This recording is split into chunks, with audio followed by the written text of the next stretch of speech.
Hello, everybody, and welcome to 38 Weeks to Go, your weekly podcast about fantasy football. I am your host, Nash, and let's get into it. How was Gameweek 31 for you? With a Gameweek average of 34, it was tough. It's a kind of week that makes you feel like planning doesn't make any sense. It is officially 2 weeks in a row now that Salah has not scored or assisted, and that affects everybody. I thought I was smart, so I got Mr. Isak. And no, it was just two, just like Salah. Twins. Let me just read you the players that underperformed. Salah, 2 points. Palmer, 1 point. Saka, 1 point. Son, 1 point. Isak, 2 points. KDB, 3 points. Foden, 1 point. Watkins, 2 points. Fernandes, 3 points. Odegaard, 1 point. A bunch of us had all of these guys. So that's the easy answer. A bunch of us got excited because Saka scored in the last game. So what did we do? We all brought him on. Not me. But a bunch of you brought him on. He doesn't start, but you're like, well, he came on and scored the last game. Well, he comes on just for one. And then you've got the smart Alex like me who are like, okay, you have to triple up. So there's a double game week coming up. So you have to have 3 Palace players, 3 Newcastle players. And then what do Palace do? They win. They win. A bunch of you, if you're like me, you chose Sar instead of Eze. Eze ends up with 2 assists. Sar ends up with no assists. But Mateta and Munoz scored. And those would be the 3 favorites to have. And Nash, who has Munoz on his bench for no reason at all. I honestly cannot win. And just to make it a bit more painful, remember last week, Milenkovic was on my bench. So what do? I bring on Milenkovic to start. He gives me 1 point. And I put Munoz on the bench. Now I'm going to bring Munoz and put Milenkovic on the bench. And now Milenkovic is going to have 12. I can't win. At least I put Sells on the bench. For whatever reason, Palmer was benched. Maresca changed his lineup. So everybody who thought we were sure on who was going to play, we were all lied to. And then Liverpool, what kind of defending was that? Honestly. And then you have guys who just Captain Brennan Johnson. I mean, it's not a bad idea, but it's Spurs still. And then you have Newcastle. 3-0. Just like I said. Bet against Leicester. Right tactic. Wrong captain. There's always somebody who captains the other guy. And that other guy this time was Jacob Murphy. I mean, I said he was a reasonable captain choice, but pain. Fantasy is just about pain. And then on top of all that, there was a Manchester derby, which was meh. Maybe the most boring edition yet. Manchester City just looked like they're just ready to go on holiday. It was a shit show from them. But on the other hand, Manchester United seemed to be looking better, but not getting better. I don't know if that makes any sense. But they're just not getting any results. But they are looking a little bit better, just a little bit. Then there was some of us hoping for a clean sheet from Arsenal. Didn't happen. And then we hoped that either Saka or maybe Merino would score, but nope, Sterling and Trossard. Ever since Kluivert has been unavailable, Bournemouth have been a bit shaky. But on the other end, if you've been having Evan Nilsson these past few weeks, well done to you. You have really been playing this game well. And then, out of nowhere, Chelsea are now keeping clean sheets. Watch me bring Kukureya and then nothing will happen. So, looking at the games, the highest scoring game would be found at Fulham versus Liverpool. It ended Fulham 3, Liverpool 2. Now, if you've been watching Van Dijk of late, he kind of feels like how Kyle Walker felt at the beginning of the season. He feels like he has checked out. He feels like the Premier League game is too much for him right now. I'm not sure if I'm misreading it, but he's not looking great. And he hasn't been looking great for the last 2 or 3 games. Honestly, I'm beginning to understand why they are not going to renew his contract. And enjoy his farewell tour because this is it for him. I wouldn't give him another contract. He's just not the person he was. Or maybe people don't fear him anymore. Or maybe it's a combination of the two. Liverpool really fumbled. McAllister gave them a beautiful lead with a great goal. And then they made a mistake for Semenyo to score, another one for Iwobi to score, and then Van Dijk was just, I don't know what he was doing. and then Mooney scored. They got a goal back through Luis Diaz. Salah could have had a goal and an assist. Let's be honest. Salah has had an incredible year. And hands down is probably going to be player of the year and all those things. And this is maybe the first time he's gone 2 weeks in a row without scoring or assisting. Maybe it's a bit of a regression to the mean. He is having his best ever season. And so maybe we should just be kind to him. He has carried us for 31 weeks. Or is it 30 weeks? And maybe it's now time to look beyond Salah. Conor Bradley had the assist for Diaz's goal. And Gravenberch had the other assist for McAllister's goal. Iwobi Muniz Semenyo scored. Out of them, only Iwobi had an assist. The rest were just defensive blunders. Iwobi got the 3 bonus points, McAllister got 2, and Muniz got 1. And McAllister right now is looking like the only Liverpool player that wants anything. He has not yet rested for the season. So it goes without saying that the highest scoring game is also the most disappointing game. The marquee game was supposed to be Manchester United versus Manchester City. It was a dull draw. United had the better chances. Man City looked cooked. I don't know if it's because Haaland isn't there or maybe they just cooked. I don't know. People are saying that Foden will be better next season. He better be now that Kevin De Bruyne has announced his retirement. This was supposed to be send-off, but his final Manchester derby was a dud from everybody. People just didn't want it. Vardiol got the 3 bonus points along with Onana and Mazraoui. Defenders got the points. 5 teams kept clean sheets. So of course that means defenders did well.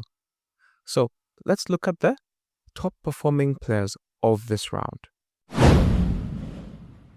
When it comes to round points, Onana was a top performing goalkeeper with 11 points, followed by Flecken, who got 10 points. Sanchez, Edison, Pope got 6 points, and that rounds up the top 5 goalkeepers. When it comes to defenders, Livramento got 11, Fabian Schär got 10, James Vardiol got 9, Munoz rounds up the top 5 with 8. The top performing player this game week was Brennan Johnson. He got 18 points. In second place was Jacob Murphy, who got 16. Iwobi got 13. Sarabia got 12. And rounding up the top 5 was Marlon, who got 10. He's starting to pick up form. The top performing forward is Evan Nilsson. He had 13 points. Welbeck got 9, along with Ndiaye. Mateta and Dilap round up the top 5 with 8 points. Looking at the stats, for only the second time this season, Salah blanks 2 times in a row. The third game, he had 8 points. So, Salah captain? Ivan Juric has been fired from Southampton once their relegation was confirmed. They played better under him, but it just seemed like it was a little too late. If you had Marco Silva as your assistant manager this week, he would have given you 19 points. Since the start of February, which is 11 games, Arsenal have only kept 3 clean sheets. So don't be misguided by their team. Leicester are the first side in the top 4 tiers of English football to lose 8 successive home games without scoring. Newcastle have won 11 of their last 15 in the Premier League. Only Liverpool have more points in that time. Leicester gave a debut to a youngster, Jeremy Monga, 15 years and 271 days old. He is the second youngest player in Premier League history, behind only Ethan Nwaneri. Danny Welbeck scored his 31st Premier League goal for Brighton, and that makes him the all-time top scorer in the competition. In the Manchester derby, Casemiro made 11 tackles against Manchester City, the joint most player by a Manchester United player in a Premier League game, along with Owen Hargreaves since 2007. On the other end, KDB completed just 69% of his passes at Old Trafford, and this is his lowest passing accuracy in any of the games he has started this season for Manchester City.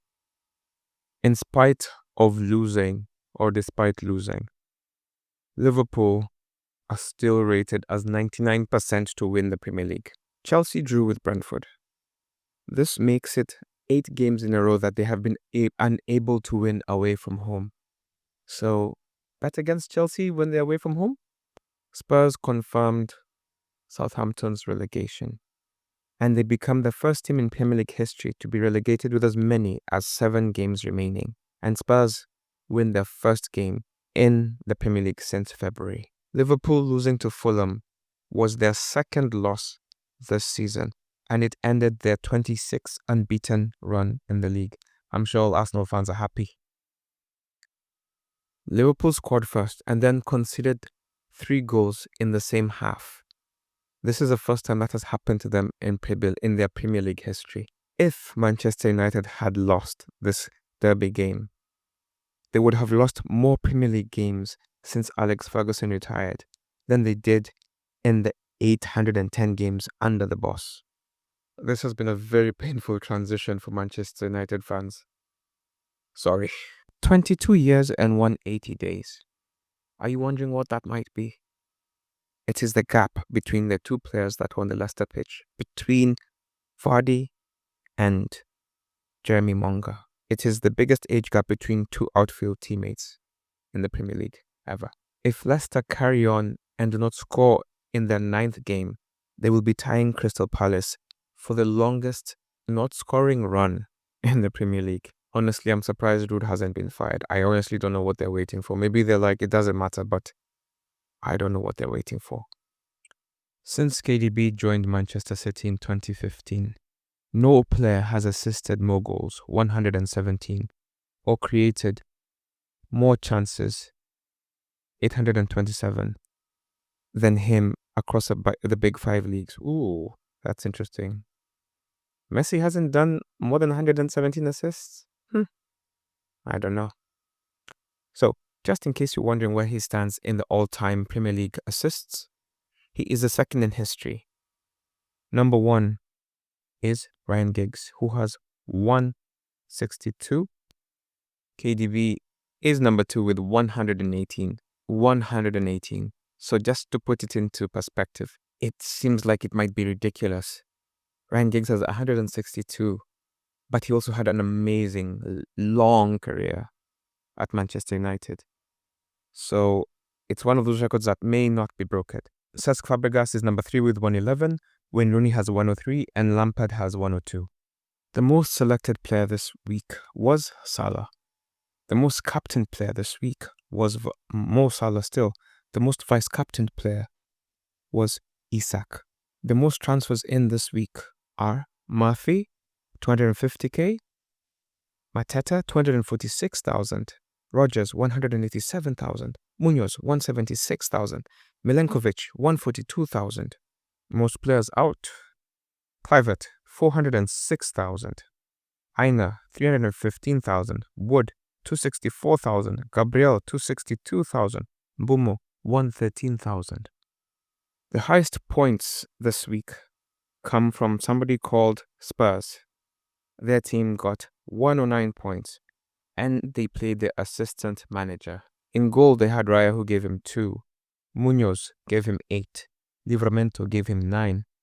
Vardiol gave him 9. Jacob Murphy was his captain, 32 points. He had Brennan Johnson, who gave him 18 points. Sarr gave him 2. Salah gave him 2. Mamouche gave him 2. Isak gave him 2. And Evan Nilsson gave him 13. And then Glasner gave him 8.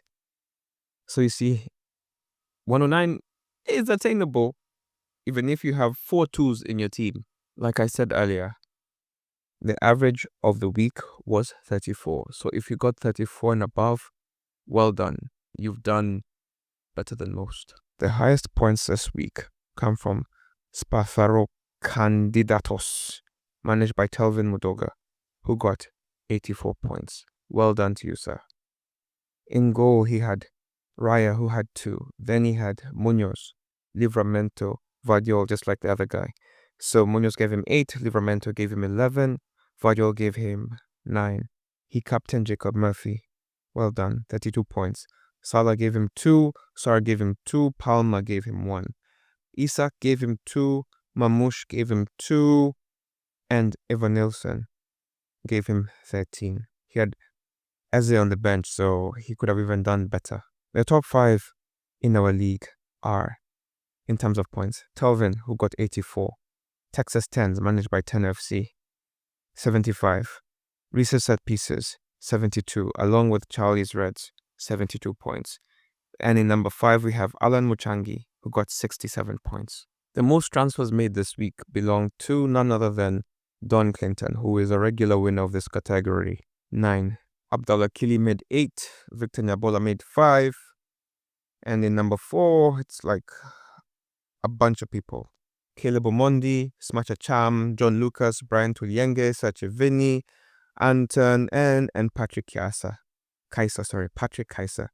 All of them made 4 transfers. Highest change in team value belongs to Cyril Mutali, who added 1.3 to the bank. Well done to you, sir. Teach us your ways. Martin Osewe, manager of Mato FC, has jumped the most globally from our group, with him jumping 546,000 people in rank. Melita Elvis is our local legend. He jumped 20 ranks this week. Highest team value goes to none other than Suraj Baigane, 106.4. So when it comes to disappointing transfer outcomes, Don Clinton, who made the most transfers, as you can imagine, lost 29 points by just making those transfers. He was better off not making any moves. Most points on the bench belongs to Who Has Eyes to Zexi, Simnan Jua. 31 points on the bench. That is painful. He left all of his Newcastle players on the bench, and he had Jacob Murphy and Livramento. So that's 27 points clean on the bench. And then he had Kukurea, who got 13, 1 point.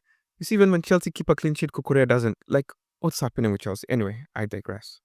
In second place was Ebo Kibunja, who had 25 points on the bench. Ken Kimani had 23. Vic Nyadimo had 22 points on the bench. And in rounding up the top 5 is George Ota, who had 21 points on the bench. Worst change in team value belongs to Theo Mikisi. His team lost 1 million in value. That's tough. Most decrease in overall rank belongs to Team Kubwa, managed by Moses Chege. He dropped 475,000 positions. Goodness. And when it comes to streak of red arrows, Abdiaziz Guled, 8th red arrow in a row. Sorry to you, sir. A lot of the times when you have the lowest ranks, you might also have the lowest points. In this case, it is true. The lowest points comes from Team Kubwa. 11. 11 points. Okay, we need to look at this team. Okay, so in goal, he had Alisson, so who didn't play. Then he had Fabianski, who got 0 because he didn't play. Then he had Kekes, who gave him 1. Dinya, who gave him 0. And then Gay, who got a red card, -1. Then he had Bonanote, who gave him 1. Bruno Fernandes, who gave him 3. Adama, who gave him 1. Salah, who gave him 2. Isak, who was his captain because Haaland did not play, gave him 4. And then Wood, 0.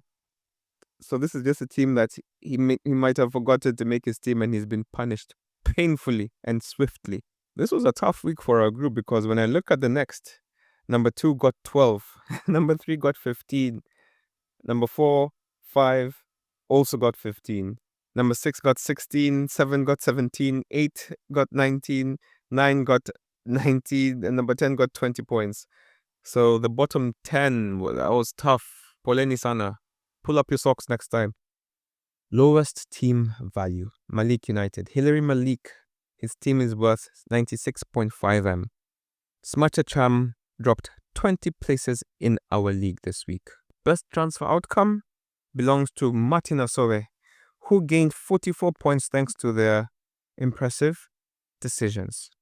Number 2 was Occupy, managed by Toxic, who got 33 points, better than he would have. Number 3 is George Otto, who got 26. Melvin Keter got 25. And number 5 is David Bogo, who got 24 points. Keep up the good decisions.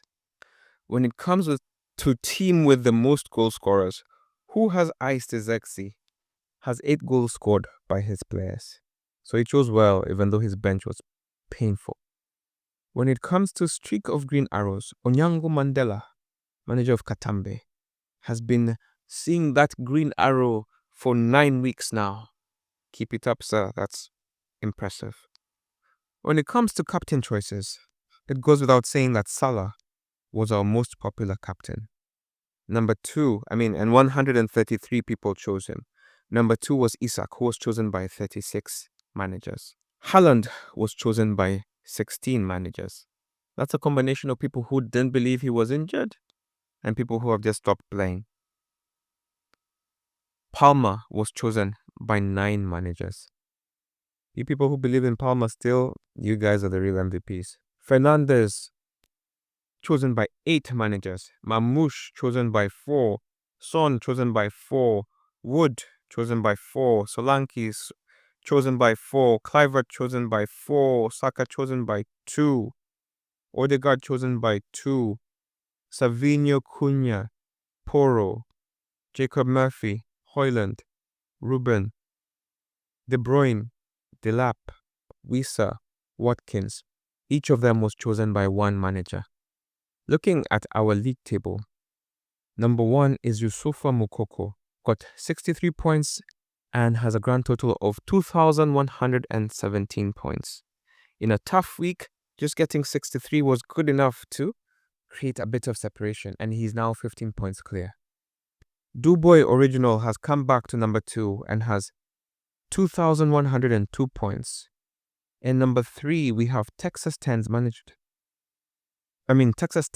of Tenor FC, who has 75 points. He did really well. 2,100 points, so he's coming in hot, making a final push. Oti Omondi, number 4, got 2,084 points from 60 points this week. Abdallah Kili has dropped and has got 49 points this week, which sees him get 2073 points. David Moyes, number 6, 2070. Number 7 is John Wangemi, research set pieces, 2067. Number 8 is Alan Mashangi, 2063. Number 9 is Hamoudi, manager of Andrei Shevchenko, 2051. And in number 10, we have Eric Moranga, who got 2050. And out of the top 10, he was the lowest, getting 34 points. And Texas 10's was the highest, getting 75 points. Between number 1 and number 18 is where 100 points lies. So you can see that gap is also shrinking a bit. It was much larger just last week. At the bottom, Don Clinton is still struggling to get to 1,000. He keeps losing points, so he never really makes it. But he has 986. Duncan Anzigare has 1098. Gift Omulangi has 1233. Olu, the analyst, has 1322. And rounding down the bottom 5, is Patrick Kaiser, who has 1337. So it's a mess down there.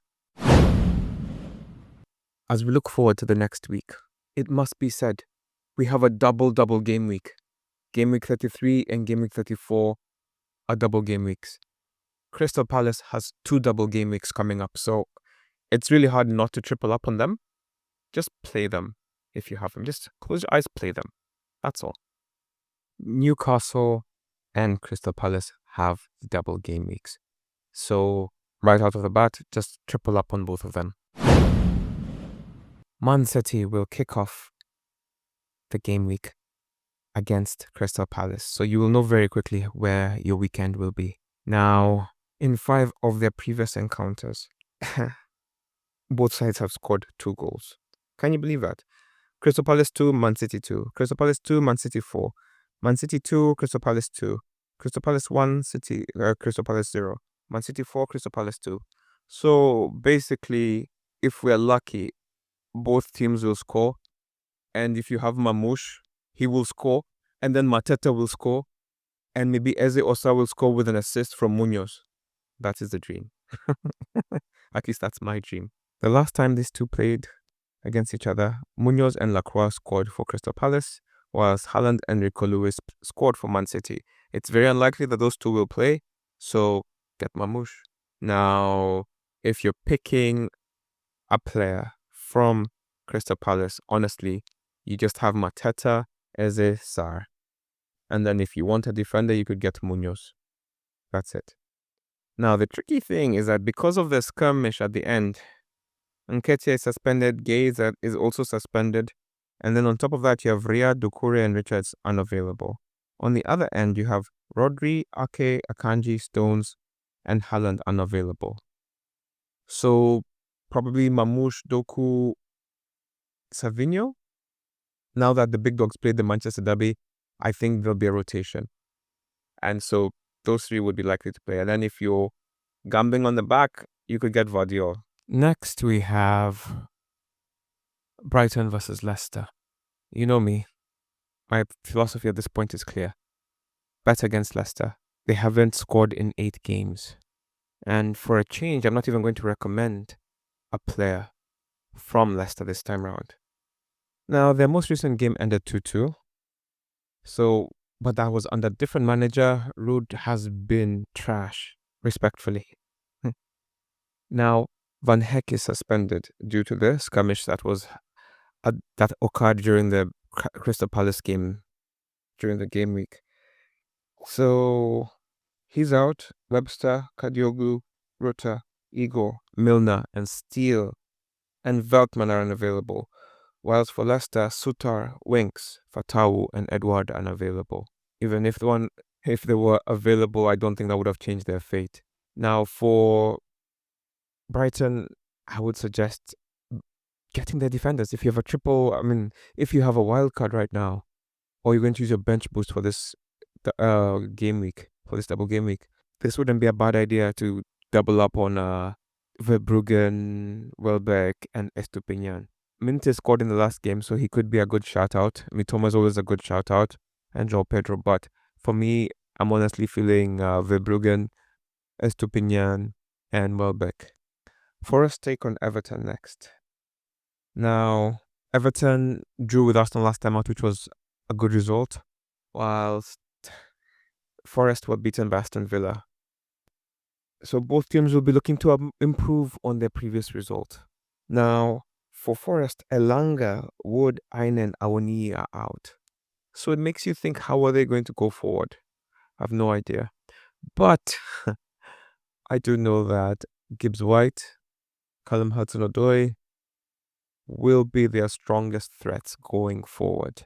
Now, at the back, you could have Murillo or Sells, or my favorite Milenkovic, who sits on my bench and scores and then plays and does nothing. I'm going to bench him this week, so that means he's probably going to score. On the Everton end, Calvert-Lewin, Mangala, and Lindstrom are out. Now, Ndiaye is back and scored the penalty. He is back, so him, Doucouré, and Beto should be the 3 Everton players you look at. Southampton versus Aston Villa.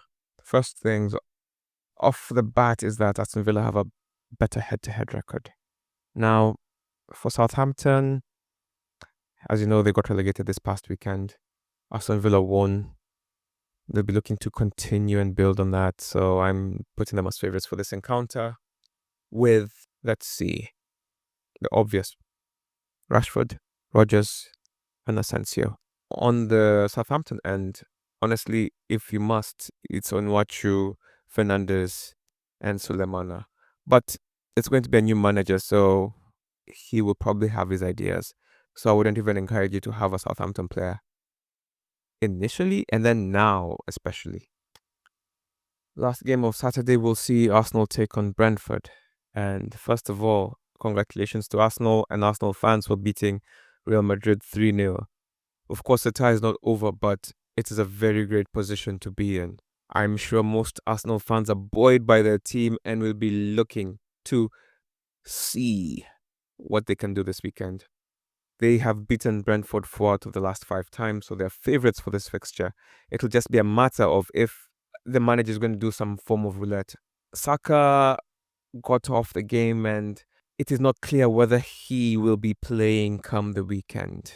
Should he not play, Rice, of course, has to be a favourite right now. And Merino and Trossard. Those are the 3 I'll recommend. If you feel like they'll keep a clean sheet, your best defender is your choice. So Kiwior or Raya. I've had Raya the last 2 weeks. He's not given me a clean sheet. Arsenal have not had a clean sheet.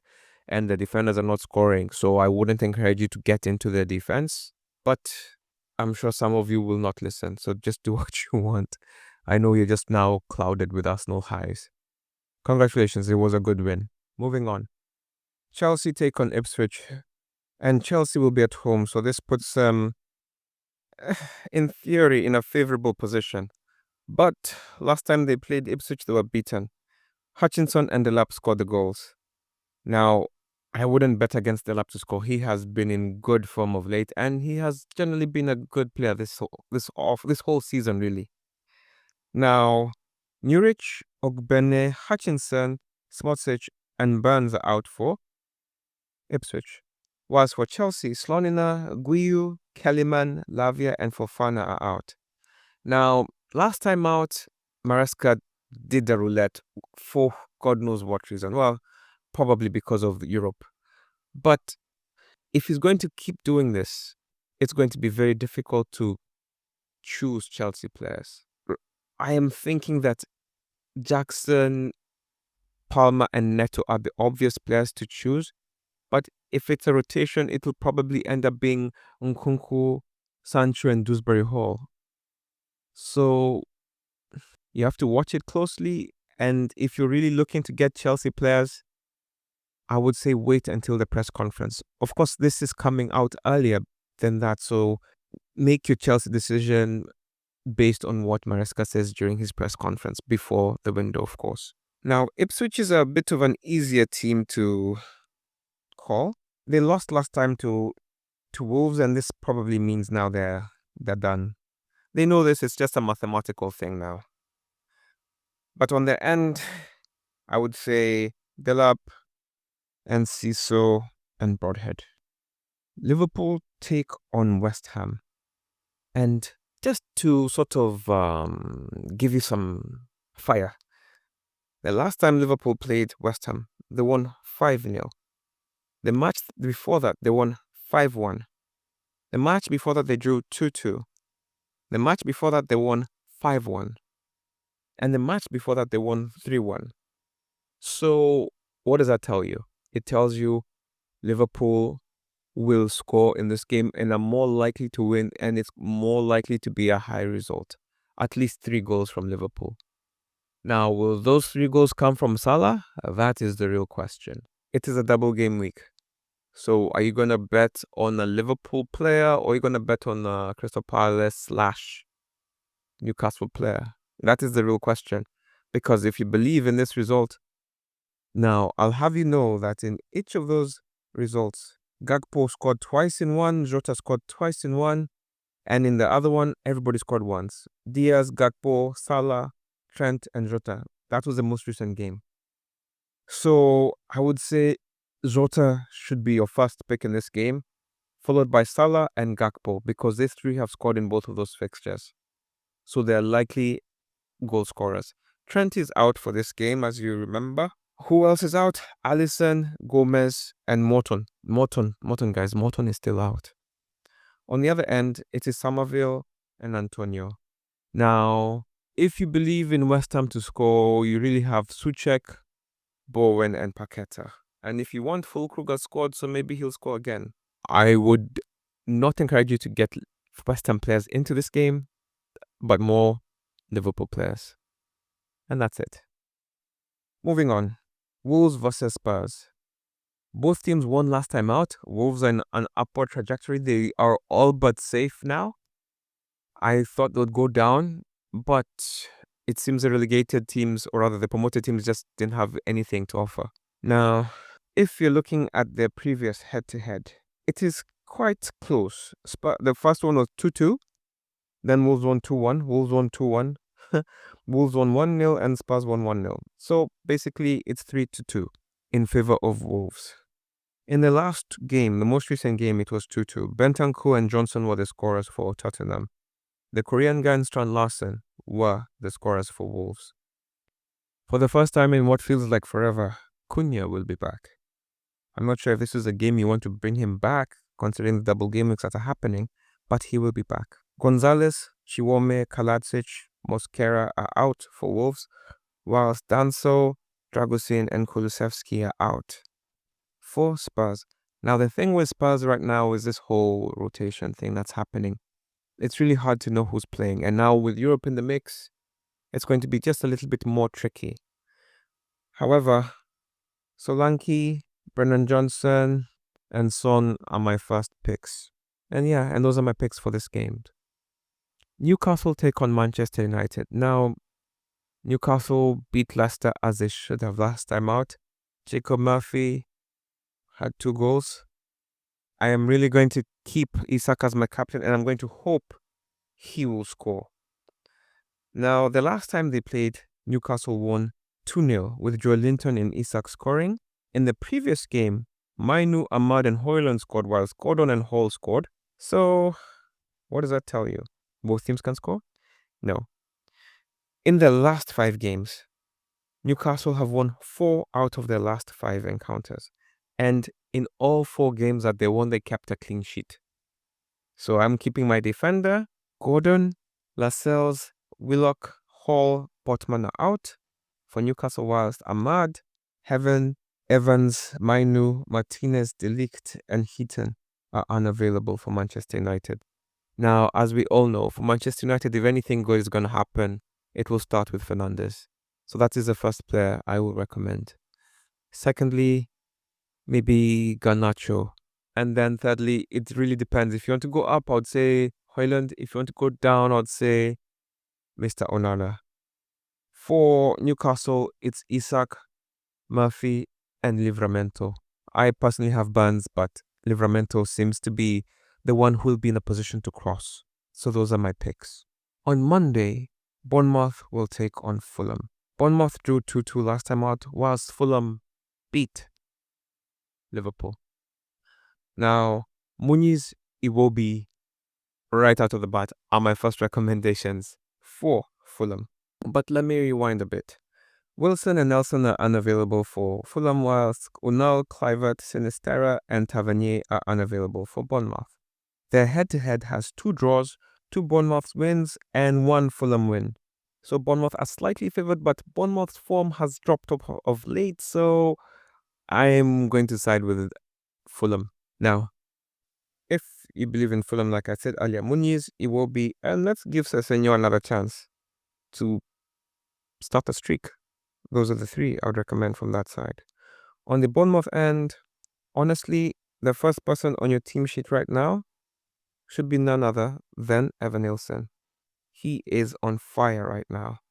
So I would say him, and then you have your, is it customary or requisite Semenyo? And then maybe a defender, maybe Højlund. He seems to be performing well of late. So that's it. And then Wednesday, we'll see Newcastle take on Crystal Palace. The double of the double game week. Now, in this encounter, their last 5 games has seen 3 draws. And then 1 Crystal Palace win, 1 Newcastle win. So that tells me that this encounter is very much balanced. Now, whichever players you will have already chosen from Newcastle or Crystal Palace will have already been chosen. And I still stand by them just in case you forget. Mateta, Eze, Sar. On the other end, Isak, Jacob Murphy, Livramento. And with that would see the game week come to an end. Last time out, I told you guys about the number 1 person in the world. It was a lady who was called Susan Clark. She did nothing this game week. She got 39 points and she used a wild card. Now, she's been dethroned. She's now number 5 worldwide. Number 1 is somebody called Lovro Budisin, and Lovro got 70 points. Number 1 in the world has 2293 points. Now, Lovro has Munoz, Livramento, Guardiola, Raya, Palmer, Bowen, Salah, Murphy, Isak, Mateta, and Mamouche. You can see that Lovro is ready for the double game week. And Lovro had Eze on the bench, so you can tell also Eze is going to come on. So that's how number 1 in the world looks right now. When it comes to choosing a captain, Manchester City versus Crystal Palace, honestly, if you chose Eze, Mateta, or Munoz, those are decent choices because they play twice. On the other end, maybe Mamouche, but also honestly should be choosing Newcastle or Crystal Palace player, unless you believe Liverpool are going to win 5. Brighton versus Leicester, get the clean sheet in this game. Just get the clean sheet.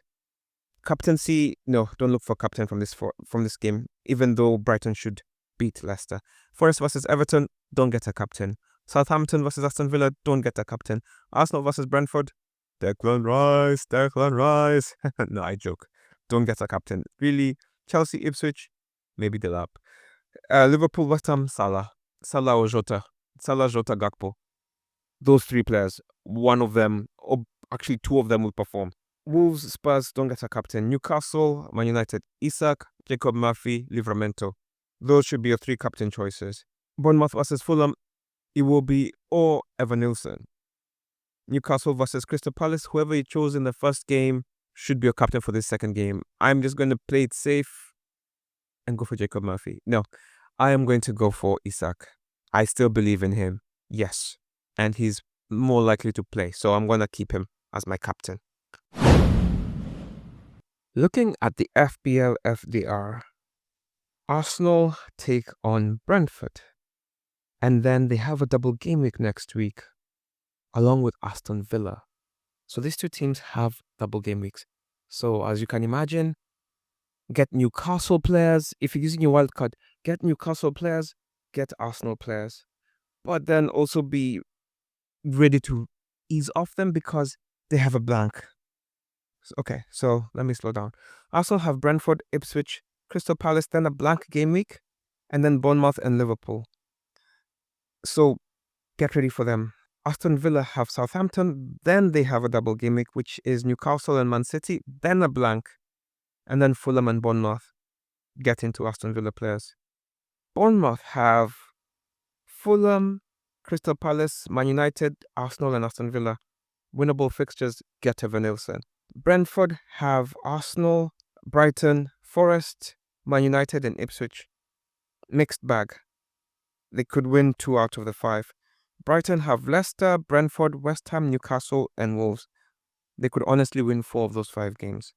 Chelsea have Ipswich, Fulham, Everton, Liverpool, and Newcastle. The first 3 are all winnable, and then Liverpool and Newcastle become tricky. So, I want to recommend Chelsea players, but they're not in good form, so just avoid them. Crystal Palace have Man City, Newcastle, and then they have Bournemouth, Arsenal, so 2 double game weeks in a row. Then they have a blank, and then they have Forest and Tottenham. 2 double game weeks in a row. Just make hay while the sun is shining. We're getting closer to the end. Everton have Forest, City, Chelsea, then they have Ipswich and Fulham. So the next 3 games are difficult, and then it becomes easier. So don't even think about getting into Everton at least until after Chelsea. Or maybe Chelsea even. Ipswich have Chelsea, Arsenal, Newcastle, Everton, and Brentford. All of their games are difficult always, so just bet against them. Leicester have Brighton, Liverpool, Wolves, Southampton, Forest. Honestly, I don't know what they're going to do until the Southampton game. Yeah, bet against them. Liverpool have West Ham, Leicester, Tottenham, Chelsea, and Arsenal. I think by the time they play Chelsea, the title should have been wrapped up. That should be fair. They have 2 winnable games. Man City have Crystal Palace, then they have a double game week. Oh, okay. And in the double game week, they take on Everton and Aston Villa. I think that's when I'm going to use my bench boost. And then they have a blank. And then they have Wolves and Southampton. Man United have Newcastle, Wolves, Bournemouth, Brentford, and West Ham. So with Man United, after Newcastle, maybe they can win maybe 1 or 2 games, but don't jump into them. Newcastle, on the other hand, have Man United, Crystal Palace, Aston Villa, Ipswich, Brighton, Chelsea. Those are good games. Get into Newcastle. Forest have Everton, Tottenham, Brentford, Crystal Palace, and Leicester. Winnable games. Southampton have Aston Villa, West Ham, Fulham, Leicester, Man City. Losable games. They're going to lose all of them. Spurs have Wolves, Forest, Liverpool, West Ham, and Crystal Palace. Spurs have been random this whole season, and I expect them to win a couple of games here and lose a couple of games here and draw a couple of games. Spurs are Spurs. You know what they are now. West Ham have Liverpool, Southampton, Brighton, Tottenham, and West Ham. West Ham, honestly, this season's a write-off. And after Liverpool, the games seem reasonable, but West Ham are just unconvincing. And then wrapping it off will be Wolves. Wolves have Tottenham, Man United, Leicester, Man City, and Brighton. It's a mixed bag, but should they just hang in there, they should guarantee survival in the next, with just 2 victories, I think. And that brings us to the end of the FPL FDR and to the end of this podcast. We have 6 weeks remaining. Time to go hard or to go home. Good luck. Enjoy the rest of your week. Bye.